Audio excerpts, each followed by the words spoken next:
जय श्री कृष्ण दोस्तों, स्वागत है आपका आवाज़े ज्ञान चैनल पर। आज हम भगवत गीता का 7वां अध्याय भगवत ज्ञान का आरंभ करेंगे।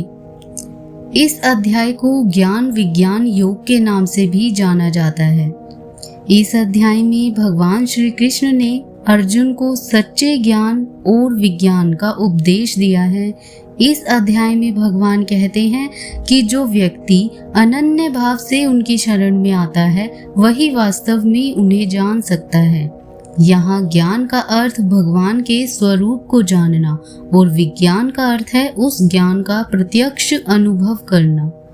भगवान बताते हैं कि यह सारा जगत उनके 8 प्रकार के भौतिक तत्वों पृथ्वी, जल, अग्नि, वायु, आकाश, मन, बुद्धि, अहंकार से बना है और वे ही इस संपूर्ण सृष्टि के आधार और संचालक हैं।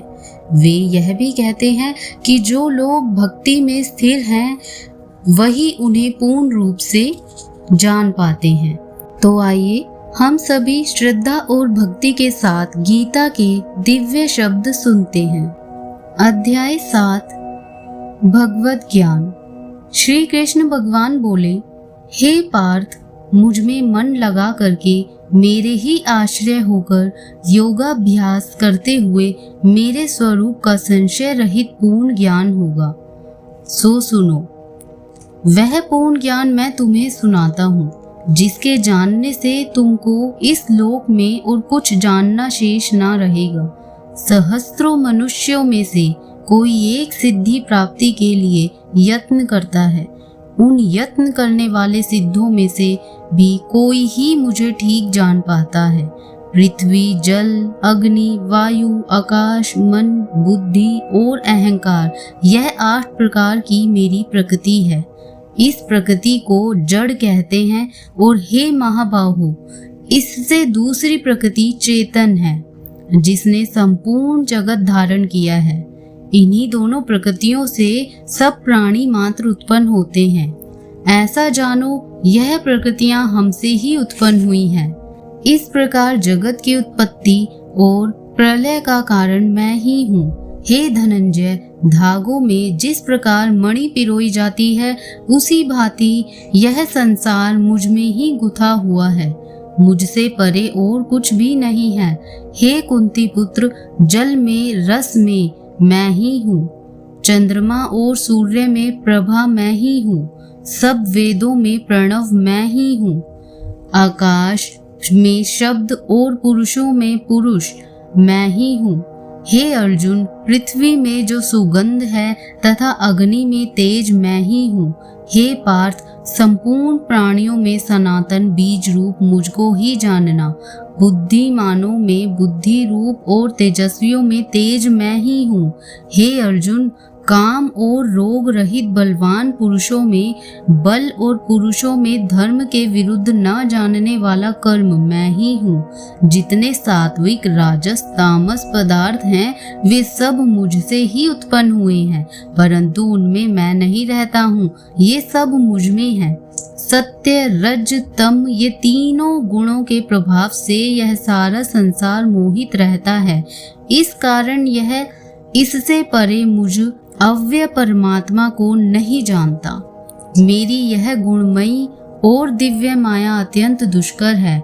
जो मुझको अनन्य भाव से भजते हैं वे इस माया को पार कर जाते हैं। जो पापी मूढ़ नराधम माया ने जिनका ज्ञान हर लिया है और असुरी भाव ग्रहण किए हुए हैं मुझको नहीं पाते हैं। हे भारत श्रेष्ठ अर्जुन, 4 प्रकार के जीव मुझको भजते हैं। दुखिया, जिज्ञासु, ऐश्वर्य की कामना करने वाला और ज्ञानी, जिनमें मुझे सदा एकाग्र चित्त और केवल मेरी भक्ति करने वाले ज्ञानी पुरुष श्रेष्ठ लगते हैं, क्योंकि मैं ज्ञानी को अत्यंत प्रिय हूँ और वह मुझको प्रिय है। यद्यपि ये सभी भक्त श्रेष्ठ हैं, तथापि ज्ञानी तो मेरी आत्मा ही है, क्योंकि वह मुझ में ही मन लगाकर मुझको ही सर्वोत्तम गति मान मेरा ही आश्रय ग्रहण करता है अनेक जन्म के अनंतर ज्ञानी मुझे पा लेता है। ऐसा महात्मा अत्यंत दुर्लभ है जो सब जगत को वासुदेव में समझे। अपनी अपनी प्रकृति के नियम के अनुसार मनुष्य भिन्न भिन्न काम वासनाओं के अज्ञान में डूबकर उन फलों की चाहना से अन्य देवताओं के अधीन होकर उनकी उपासना करते हैं। हे अर्जुन, जो भक्त श्रद्धा पूर्वक जिन जिन देवताओं का पूजन करना चाहते हैं, उन पुरुषों की उस श्रद्धा को मैं दृढ़ कर देता हूँ। वह इस श्रद्धा से युक्त होकर उस देवता की आराधना करता है, फिर उसको मेरे ही रचे हुए कर्म फल प्राप्त होते हैं। परंतु उन अल्प बुद्धि वालों का फल नाशवान है।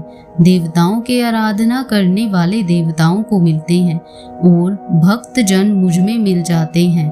मेरे अव्यय अत्युत्तम स्वरूप को ना जानकर मंद बुद्धि लोग मुझे अव्यक्त को व्यक्त मानते हैं।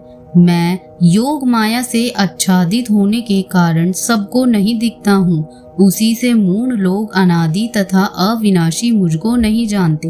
हे अर्जुन, मैं भूत भविष्य और वर्तमान के सब प्राणियों को जानता हूँ, पर मुझे कोई भी नहीं जानता।